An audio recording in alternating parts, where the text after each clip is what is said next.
जय हिंद। आप देखना शुरू कर चुके हैं हम दुर्ग। मैं खड़ा हूँ रायपुर में।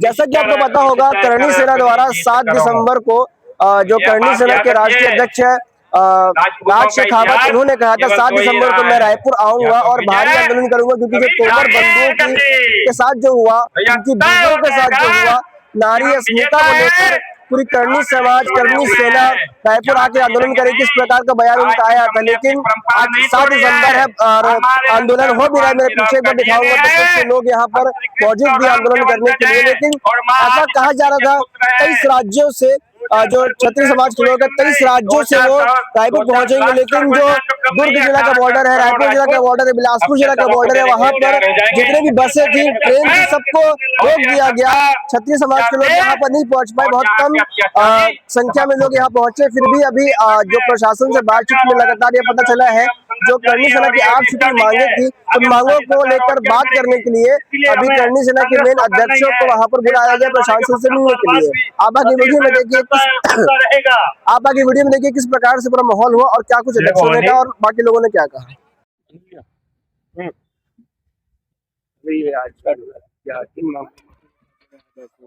8 सूत्री मांगों को लेकर महापंचायत का आयोजन पीड़ित परिवार की अध्यक्षता में होने है और आज की इस महापंचायत से इस प्रदेश के प्रत्येक नागरिक को लाभ मिल जाएगा। जो तानाशाही चल रही है प्रशासन की, सरकार की शहर का खात्मा करना हम सभी का दायित्व। मैं गुजरात से चल के इसलिए पीड़ित परिवार को तो न्याय मिले ही मिले, लेकिन भविष्य में ऐसी घटनाओं का पुनरावृत्ति बिल्कुल अल्प विराम लग जाए।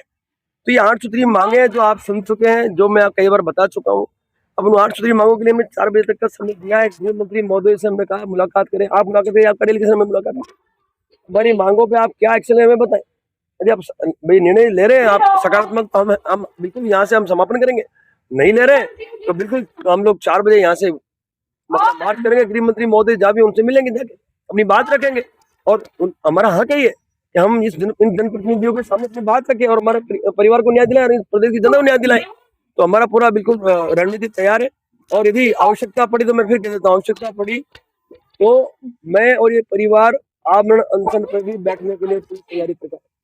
जब लोग आए थे तो उनको भी कर दिया गया। बहुत लोगों को रोका है सरकार ने, प्रशासन ने, जबकि बात हुई थी कि हम नहीं रोकेंगे, आप अपना आयोजन करें। कोई आप यहाँ हजारों की संख्या आनी थी, लेकिन सबको बॉर्डर पे रोक लिया, किसी को कहीं रोक लिया। तो ये जो है ये दिखाता है कि कहीं न कहीं पुलिस प्रशासन ने गलती की है और वो जो गलती की है वो गलती बहुत बड़ी गलती है। पता नहीं है क्यों बचा रहे हैं उन पुलिस अधिकारियों को, तो बचाना नहीं। उन अधिकारियों पे इन्हें कार्रवाई करनी चाहिए और इस प्रदेश की जनता को न्याय देना चाहिए, इस प्रयोग को न्याय देना चाहिए। भाई हम तोमर बंधुओं की पैरवी के लिए थोड़ी आए, हम इसलिए आए हैं कि तोमर बंधुओं पे जो आरोप लगे वो सिद्ध होने दो यार।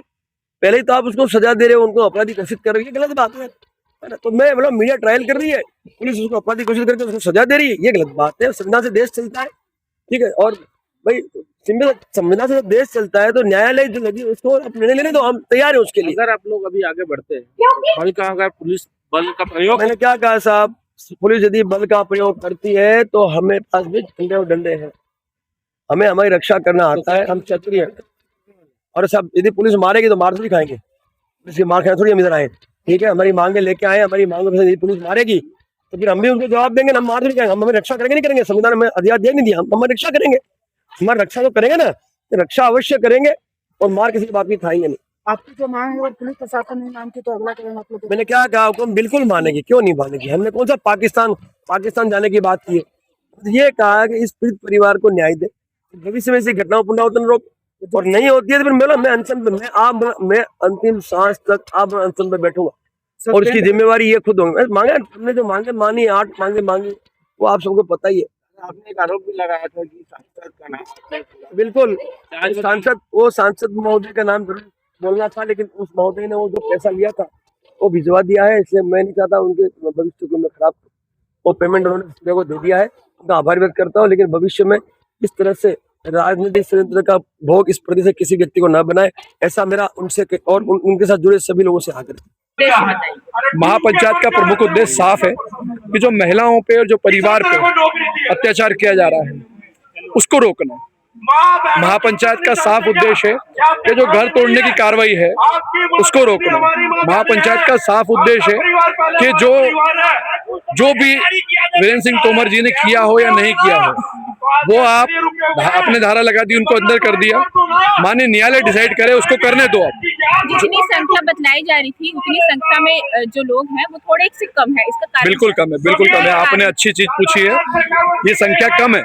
क्यों कम है? क्योंकि बिलासपुर, दुर्ग, भिलई सब जगह से हमारी संख्या थी, रोक दी, यहीं पे रोक दी। अगर आप अगले चौराहे पे जाएंगे तो हमारी गाड़ियां रुकी हुई मिलेंगी आपको। सब जगह से पुलिस प्रशासन ने संख्या रोक दी।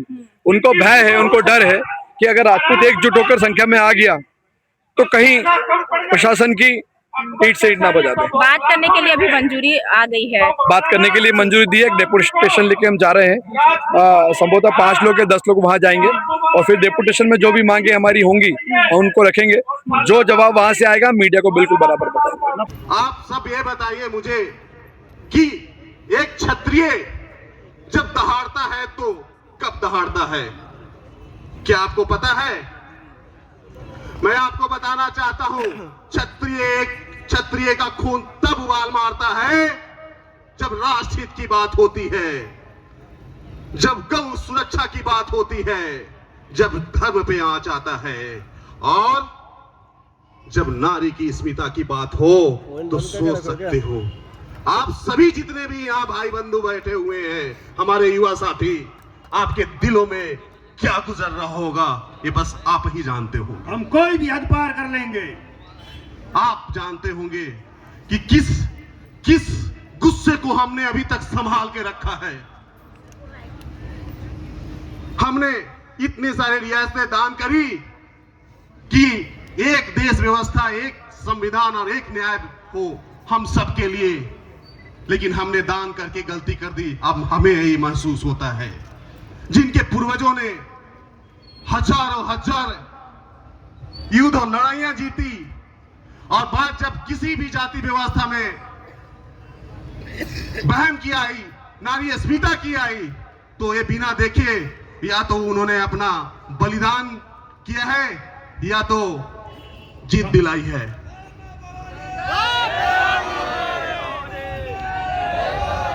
भाइयों, सोशल मीडिया के माध्यम से आप सभी ने देखा है कि क्या क्या हुआ है, क्या सही है, क्या गलत है। आप सबको बताने की कुछ भी जरूरत नहीं है मुझे। आप सब इतने पढ़े लिखे समझदार हैं। आप ये भी देख रहे हैं कि एक सच्चाई को दबाने के लिए जिस सरकार को हमने यहां बैठाया, क्योंकि मैं इसलिए बता रहा हूं हमने यहां बैठाया, हम क्षत्रिय 95% इस सत्ता में बैठे बीजेपी सरकार को वोट करते हैं। और ये सरकार जब यहां सत्ता में बैठती है तो हमारी बहू बेटियों तक इनकी आंख पहुंचती है। ये दुख और शर्म की बात है। मैं ये सब बातें इसलिए जोर से कह रहा हूं और ताल ठोक के कह रहा हूं क्योंकि एक आरएसएस के संस्कार में पला बड़ा हूं। कल तक मैं बीजेपी की प्रशंसा सोशल मीडिया और उनके पक्ष रखता था और आज मैं इनसे आज भी बागी नहीं हूं। आज भी रिक्वेस्ट कर रहा हूं संविधान और कानून के दायरे में रह के। आखिर ये सरकार कितना परीक्षा लेगी, कितना परीक्षा लेगी, क्या करना चाहती है? क्या मैं अपनी इज्जत सम्मान के साथ नहीं जी सकता? सोचिए, जिस घर की नारी के ऊपर हाथ डाला जाए उस परिवार का क्या गुजर रहा होगा और उस समाज में कितना उबाल होगा। और इतने उबाल और इतने गुस्से के बाद भी आज हमारा समाज संयम से बैठा हुआ है, जबकि अन्य प्रदेशों से हजारों लोगों को जगह जगह रोका गया है। हमारे जम्मू से कोई आए हैं, कोई राजस्थान से आए हैं, कोई यूपी से आए हैं, कोई एमपी से आए हैं, कोई हरियाणा से आए हैं और कितने लोग अभी रास्ते में फंसे हुए हैं, रुके हुए हैं। खास करके जब इन्होंने प्रांत बाई बांटने की कोशिश करी कि ये छत्तीसगढ़िया, ये परदेसिया, तो यहाँ के ठाकुर, मैं उनको नमन करता हूं, प्रणाम करता हूं कि ये यहाँ के जो छत्तीसगढ़िया ठाकुर, उन्होंने इस राजनीति को समझा और महसूस किया कि उन्हें तोड़ा जा रहा है, बांटा जा रहा है, क्योंकि क्षत्रिय अब जाग चुके हैं, क्योंकि निरंतर इनको तोड़ा गया है, निरंतर इनको तोड़ा गया है। कभी किसी गठबंधन, कभी किसी राजनीतिक दल के तहत, कभी किसी अन्य अन्य संगठनों में बैठे हुए मुखिया या XYZ की वजह से, लेकिन अब हर संगठन, हर क्षत्रिय जाग चुका है। लेकिन अभी बहुत बड़ी लड़ाई बाकी है भाइयों, बहुत बड़ी लड़ाई बाकी है। हमारे पूर्वजों ने कुर्बानियां दी, इस वजह से आज हम सिंह, ठाकुर और फलाना फलाना नाम लगाकर गर्व से घूम रहे हैं। क्योंकि उन्होंने बलिदान दिया है, उन्होंने त्याग दिया है, इसलिए हम गर्व करते हैं। लेकिन सोचिए, मैं खासकर युवा साथियों से बात करना चाहता हूं, सोचिए भाई, आज हमारी घर की बेटियां सेफ नहीं है। किस किस किस वजह से आप मुझ पे तौ दोगे? क्या वो वजह बच जाएगी? आप जागिए। मैं आप सबसे विनम्र निवेदन करता हूं, जैसा कि हमारे राष्ट्रीय अध्यक्ष राज सिंह शेखावत जी ने हमेशा कहा है कि भाइयों, अगर मुझे कुछ दे सकते हो तो एक चीज दे दो, और वो है एकता। तो हम एक आवाज देंगे, आप पीछे से आवाज न लगाना। हम सब, हम सब, हम सब। बहुत बहुत धन्यवाद। बोलना तो बहुत कुछ चाहता हूं, बहुत सारे वक्ता हैं हमारे यहाँ, खास करके बड़े बड़े प्रदेश।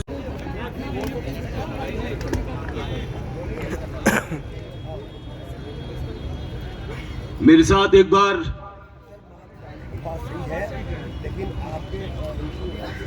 एक साथ एक आवाज में, और आवाज ऐसी होनी चाहिए कि छत्तीसगढ़ में बैठे इस बहरी सरकार के कान के पर्दे फट जाए। जय भवानी, जय भवानी, हर हर महादेव। राजपूत एकता जिंदाबाद, सर्व समाज एकता जिंदाबाद। हम सब एक है, हम सब एक है। जय छत्तीसगढ़, जय छत्तीसगढ़, जय छत्तीसगढ़ महतारी। साथियों, आज हम सभी भाटा गांव के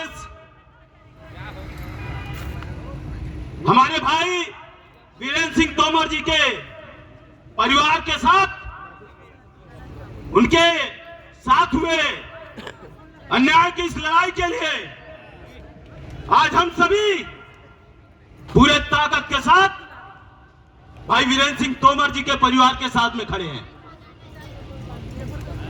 जैसा कि आप सभी को पता है कि उनके परिवार के साथ बहुत ज्यादा ज्यादती हुई है। उनके परिवार की महिलाओं के साथ में ज्यादती हुई है। रायपुर ये केवल वीरेंद्र सिंह तोमर के परिवार की बात नहीं है, ये हम सभी के परिवार की बात है। अच्छा, ये हमारी माताओं बहनों की बात है। इसलिए आज हम सभी आज इकट्ठा हुए हैं यहाँ पर। कितने चैनल?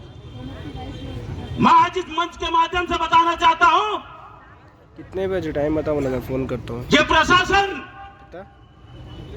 हम राजपूतों को पहुँच जाऊंगा, हल्के में ले रहा है। एक बार फोन करता हूँ आपको।